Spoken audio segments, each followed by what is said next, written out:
Greetings, fellow disciples, to Covenant Canon. Today I'll be reissuing The War of Beginnings after extensively reading Halo Mythos. There will be spoilers for those who have not read this book. If you do not wish to be spoiled, I advise you to vacate at once. For everyone else, this is Covenant Canon.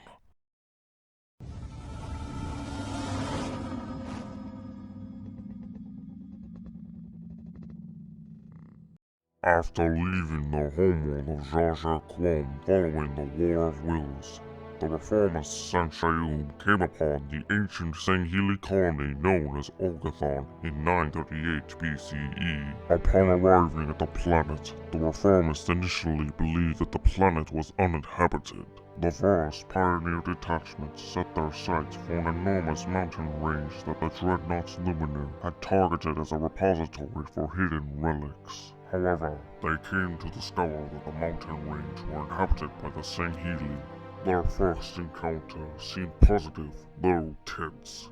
But as soon as the Sangheili discovered the San'Shyuum's true intentions for the artifacts on their world, a bitter, devastating war broke out that would bring both species to their very knees. Much like the ancient San'Shyuum Stoics of old, the Sangheili believed that physical manipulation of Forerunner relics was sacrilegious to the highest degree, and punishable by death. When they learned that the San'Shyuum intended to excavate and retrieve the Forerunner relics for themselves, they turned against the invaders. The Sangheili warrior king known as the Arbiter executed the reformist delegation and brought back their severed heads to their leaders, thus beginning the hostilities. During their first battle on Olgathon, the Sangheili courageously faced off against the ominous Forerunner Dreadnought from moorings and ridges across the face of Olgathon. The conflict over Olgathon lasted a full year. By the end, there was little left of the world but a charred husk filled with dead warriors and shattered ships. The desecration of Olgathon was only the start of the War of Beginnings, a conflict between these two species that would last decades.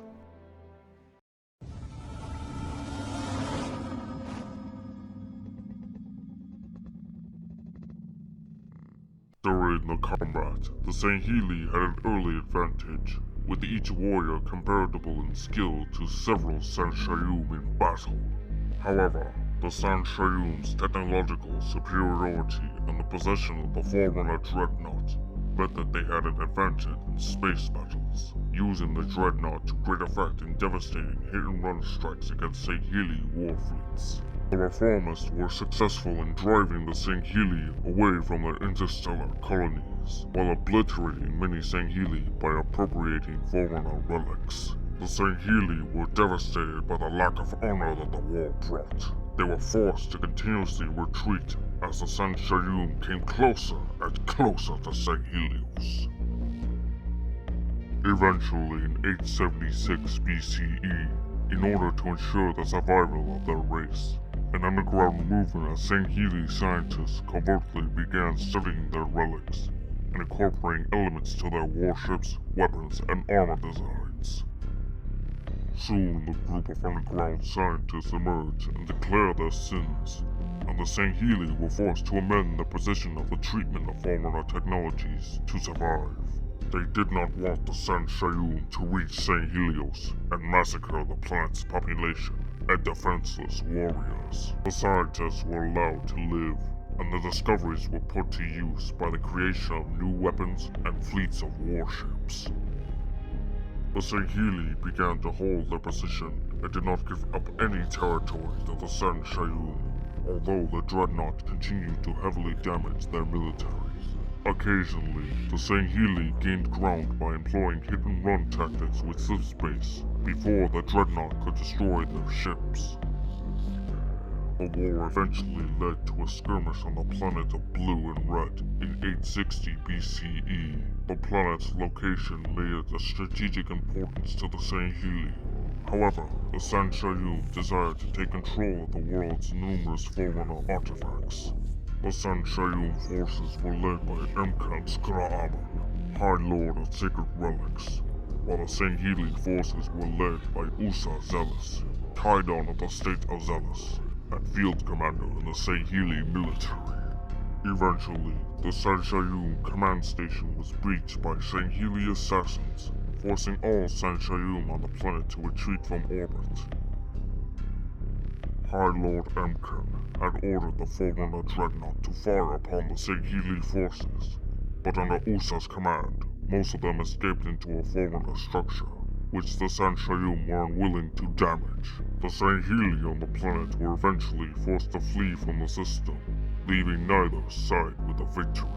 The war was eventually brought to Sanghelios' shores. The San'Shyuum and Sangheili both fought for possession of the numerous Forerunner artifacts on the planet. The state of Adam was one of the many Sangheili city-states attacked by the Reformists during the battle.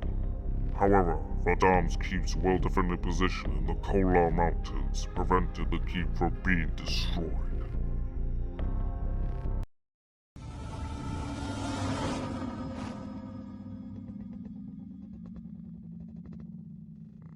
The War of Beginnings soon led to a stalemate. The San'Shyuum realized that they were unable to be victorious in a war with only one ship. Additionally, the San'Shyuum needed an army since their population was so small. In 852 BCE, a tentative truce was brokered between the Sangheili leader known as Palasar the Strident and a San'Shyuum Reformist leader known as Breaking Shadow.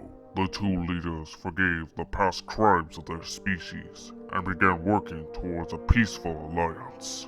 This alliance was brought forth by the Writ of Union, an agreement founded on the belief that despite their blood-soaked history, the two species could work together towards the same goal. The Covenant was born. As part of the writ, the San'Shyuum agreed to forsake their dreadnought, decommissioning it permanently. It would eventually become the primary power source for the Covenant holy city of High Charity. The San'Shyuum would also adopt the Sangheili language as their own, in response to the sheer number of Sangheili within the Covenant. The Writ of Union put the prophets in charge of religion and technology, while the Sangheili led their military forces to convert new species and find new Forerunner relics.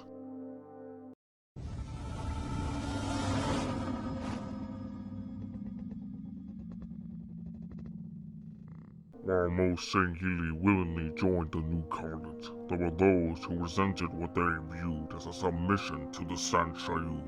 The Covenant sought to make an example of these dissenters, silencing those who reject their new Covenant with overwhelming force.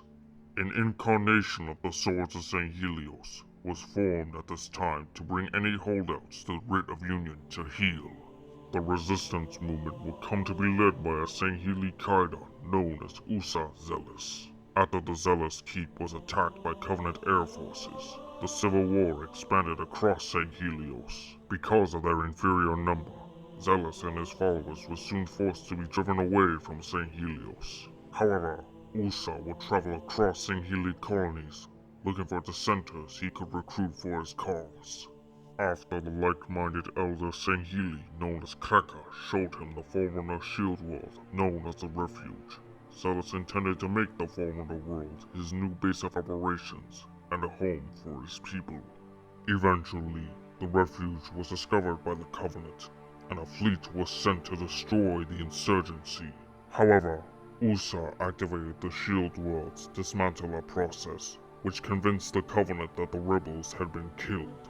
However, the Sangheili rebels, now known as the Usans, live in the desperate components of the Shield World, even after the Covenant's dissolution in 2552.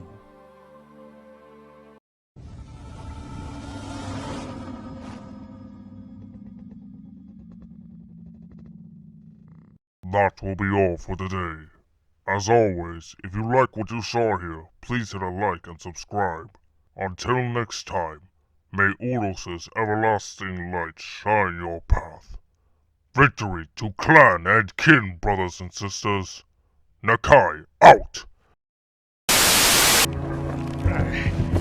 Oh, come on. impress me. All right, let's everybody just calm the fuck down.